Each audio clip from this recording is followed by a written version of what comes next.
बड़ी खबर रांची से, जहां छवि रंजन की जमानत याचिका पर सुनवाई पूरी। ईडी कोर्ट ने फैसला अपने पास सुरक्षित रखा है। जमीन घोटाला से जुड़ा मनी लॉन्ड्रिंग का ये मामला, जहां कोर्ट ने अपने पास फैसला सुरक्षित रख लिया है। जमानत याचिका की सुनवाई पूरी हो गई है। छवि रंजन की बड़ी खबर आपको बता रहे हैं। ईडी कोर्ट ने फैसला अपने पास सुरक्षित रख लिया है। मनी लॉन्ड्रिंग का ये मामला है।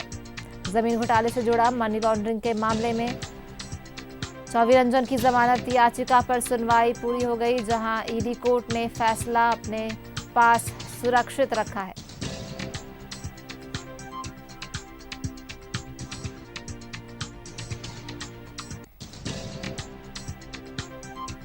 और बड़ी खबर आपको बता रहे हैं, जो छवि रंजन की जमानत याचिका पर सुनवाई पूरी हो गई, जो ईडी की कोर्ट ने फैसला अपने पास सुरक्षित रख लिया है। आपको बता दें कि जमीन घोटाला से जुड़ा मनी लॉन्ड्रिंग का ये मामला है,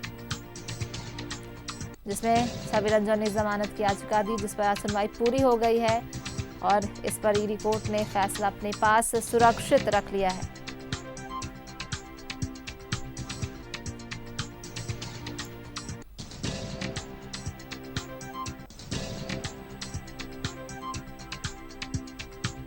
ज्यादा जानकारी के साथ हमारे साथ फोन लाइन पे दीपक जुड़ रहे हैं। जी दीपक, छवि रंजन से जुड़ा मनी लॉन्ड्रिंग मामले में जमानत याचिका पर सुनवाई पूरी हो गई है और कोर्ट ने फैसला सुरक्षित रखा है। जी, पूरी जानकारी दे। जी बिल्कुल, देखिए, जमीन घोटाला से जुड़ा मनी लॉन्ड्रिंग मामले में निलंबित है छवि रंजन जेल में बंद है एक लंबे समय से। बीते 5 मई से वो जेल में बंद है। वो जमानत पर बाहर आना चाहता है और इसके लिए जमानत की अर्जी जो है बीते 24 जून को अदालत में दाखिल किया था, जिस पर सुनवाई हुई। आज दोनों पक्षों को सुनने के पश्चात अदालत ने फैसला को सुरक्षित रख लिया है और उस पर अब आदेश सुनाया जाना है। अब आदेश में क्या आता है, ये इस पर सबकी निगाह है। लेकिन जिस तरह से जमीन घोटाला का मामला सामने आया था, बीते 13 और 14 अप्रैल को ईडी ने बड़ी कार्रवाई की थी।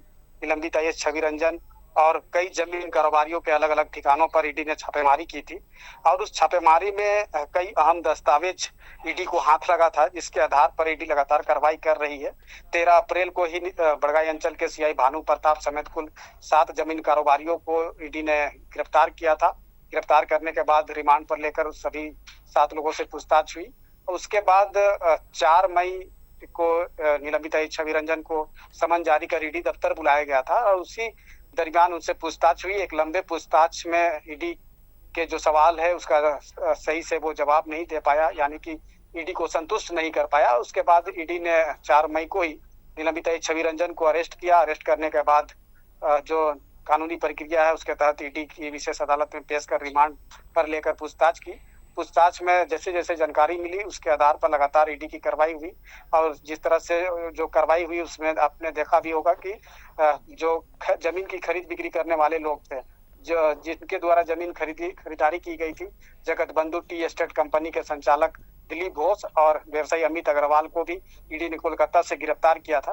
तो कुल इस मामले में जमीन घोटाला, जो कि सेना की कब्जे वाली 4 एकड़ 55 डिसमिल जमीन की जो अवैध तरीका से मूल दस्तावेज से छेड़छाड़ कर फर्जी दस्तावेज तैयार कर जो जमीन की खरीद बिक्री की गई थी, इस मामले में 10 लोगों की गिरफ्तारी की गई, जिसमें आईएएस अधिकारी से लेकर के जमीन कारोबारी और जमीन की खरीदारी करने वाले लोग को ईडी ने गिरफ्तार किया। और इस मामले में 2 लोग अमित अग्रवाल और दिलीप घोष के द्वारा पूर्व में ही जमानत अर्जी दाखिल की गई थी, जिसे ईडी की विशेष अदालत ने खारिज कर दिया।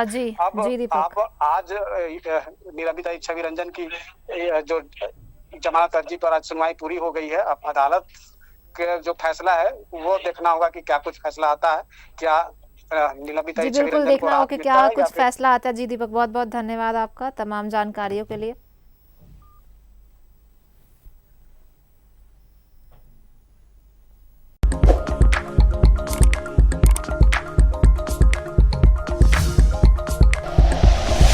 Like and share videos, subscribe करें हमारा चैनल और प्रेस करें बेल आइकॉन। न्यूज़ 11 भारत, सच है तो दिखेगा।